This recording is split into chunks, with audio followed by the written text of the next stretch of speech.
నమస్కారం. Too much availability kills your value. ఇది ఈరోజు ఖచ్చితంగా నేను చెప్తా. దీనికన్నా ముందు రజనీకాంత్ వీడియో ఒకటి పెట్టారు. అందులో ఎక్స్క్లమేషన్ మార్క్ ఒకటి ఎటువంటి కింద డాట్ ఆశ్చర్యార్థకం లాగా అనుకోవచ్చు. నెక్స్ట్ క్వశ్చన్ మార్క్ అవి ఉన్నాయా లేదా అవి ఏంటో కూడా నేను చెప్తా. కింద కామెంట్లు పెడుతున్న వాళ్ళు ఉన్నారు కదా, ఒక్కసారి ఆలోచించుకోండి. మనం పెట్టిన కామెంట్కి రిప్లై వస్తే హ్యాపీగా ఉండిద్ది, చూసేవాళ్ళు కూడా బాగుండేది. మనం పెట్టిన కామెంట్ అలాగే ఉంటే గుడ్, బాగుందని ఉంచారు. మనం పెట్టిన కామెంట్ డిలీట్ చేస్తే ఎక్కడేదో తప్పు జరిగిందేమో. మనం పెట్టినటువంటి కామెంట్ డిలీట్ చేసి మనల్ని బ్లాక్ చేస్తే కామెంట్ కూడా పెట్టకుండా అంటే అంత వరస్ట్గా ఉందేమో. అంతేనా? ఈరోజు స్టాలిన్కి సంబంధించి ఆయన ఇచ్చిన క్లారిటీ ఏంటి?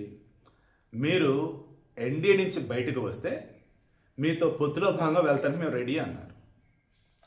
అప్పుడు స్టాలిన్ వచ్చేసి గవర్నమెంట్లో భాగంగాను బట్ మీకు సపోర్ట్ ఇస్తా అన్నాడు.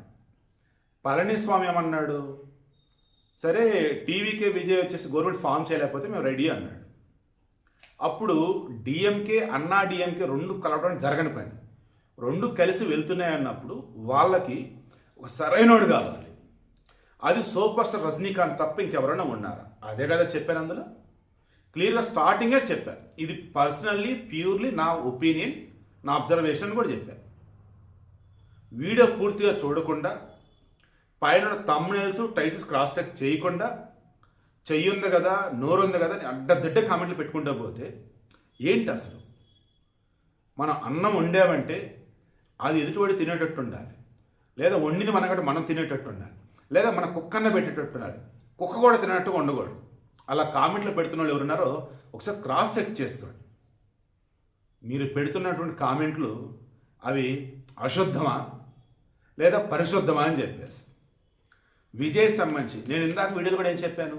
విజయ్ సీఎం కావాలని కోరుకుంటున్నా. ఇప్పటికీ ఉన్న అవకాశాన్ని విజయ్ వాడుకుంటే ఖచ్చితంగా సీఎం అవుతాడు. వాడుకోకపోతే డిఎంకి అన్నా డిఎం కలిస్తే రజనీకాంత్ అయ్యే అవకాశం ఉంది. ఇదే కదా విన్నాను. ఇప్పుడు చెప్తున్నా, విజయ్ సీఎం కాబోతున్నాడు. అయితే వెనకాల అటెన్షన్ చూడండి.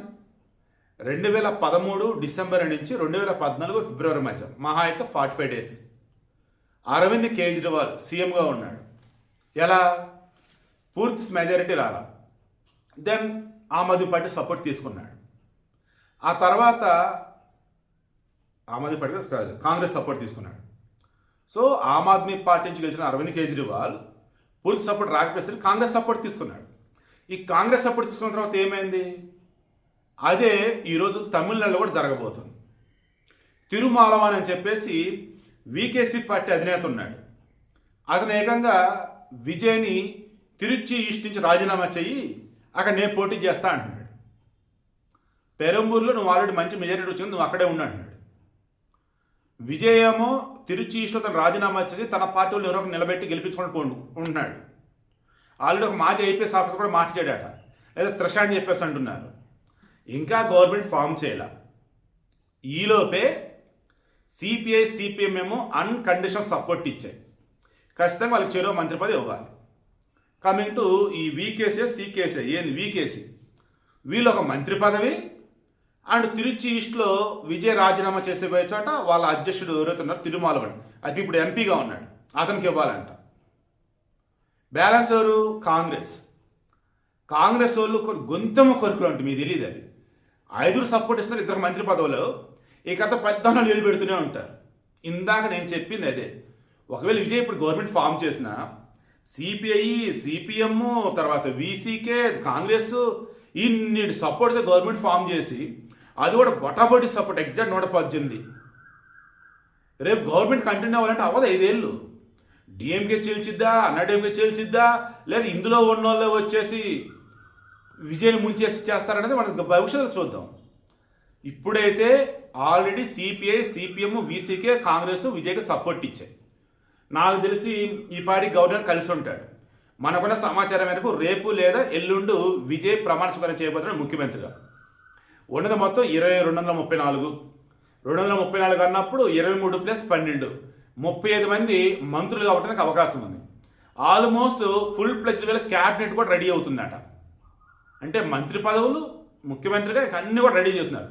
కాకపోతే పోర్ట్ఫోలియోలు ఏ శాఖ ఎవరికంటే చెప్పాలి. ఓకేనా? సో ఫైనల్లీ విజయ్ ముఖ్యమంత్రి కావాలని సంతోషం.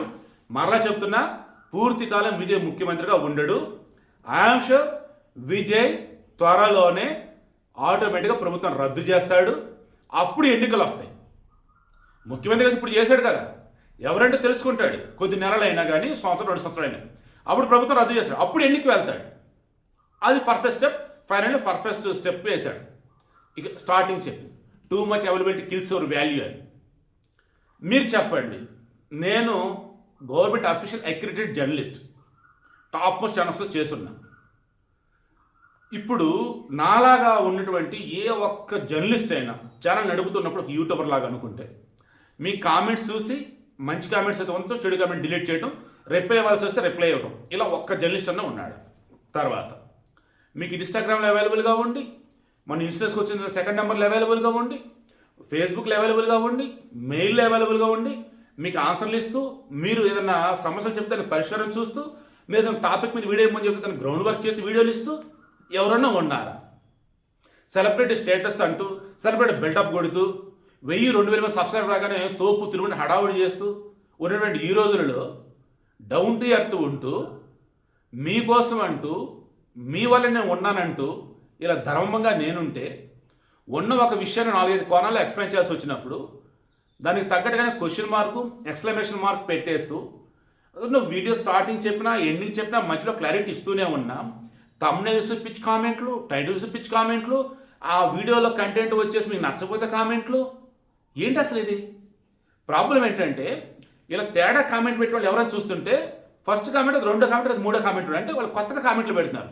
మనం మూలలో నాన్న అనుకోవటం, వాళ్ళు మన ఛానల్ సబ్స్క్రైబర్స్ కూడా కాదు. ఇందులో ఓపెనే నేను మాట్లాడినా, సైకోల కన్నా దారుణంగా, బానిసలను దారుణంగా తయారయ్యారు ఆ పేటీఎం బ్యాచ్ అయితే. అది మీరు మనుషులేనా అసలు? నోటికి ఎంత వస్తే అంత.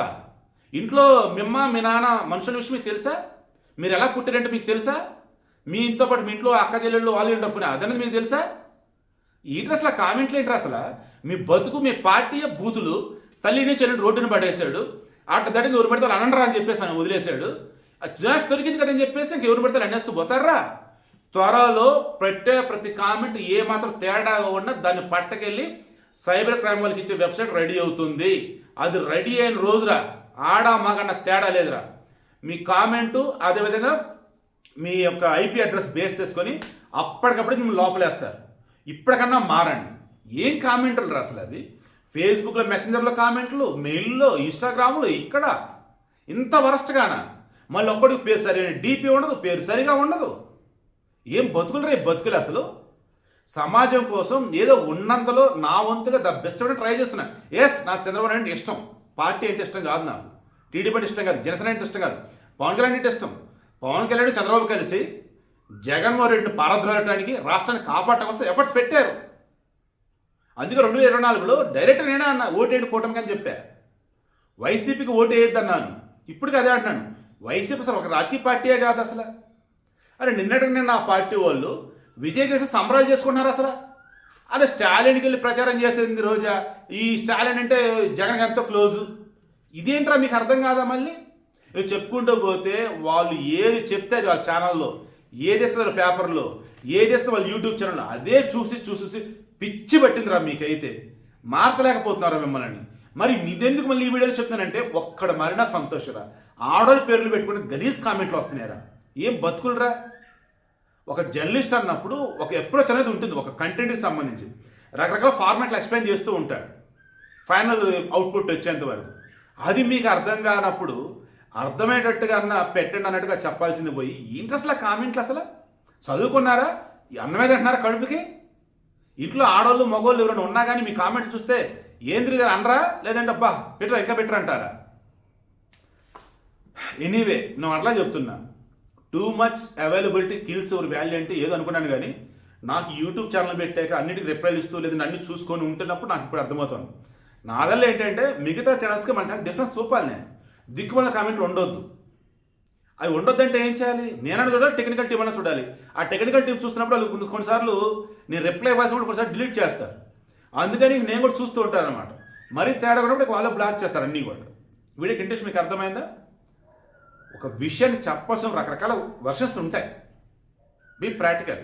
అండ్ కామెంట్ పెడుతున్నప్పుడు దాని అర్థం ఒక వంట వండి పెడుతున్నట్టు అర్థం. అది అక్కడ కనపడాలి అంటే అందరూ తినాలి, చూడాలి. మనుషులా బతకండి, ఏం కామెంట్లు రా అసలు, ఇష్టం వచ్చిన రీతిలో అన్న. ఇవేనా మీ చదువు, ఇదేనా మీ సంస్కారం, ఇదేనా మీ పెంపకం?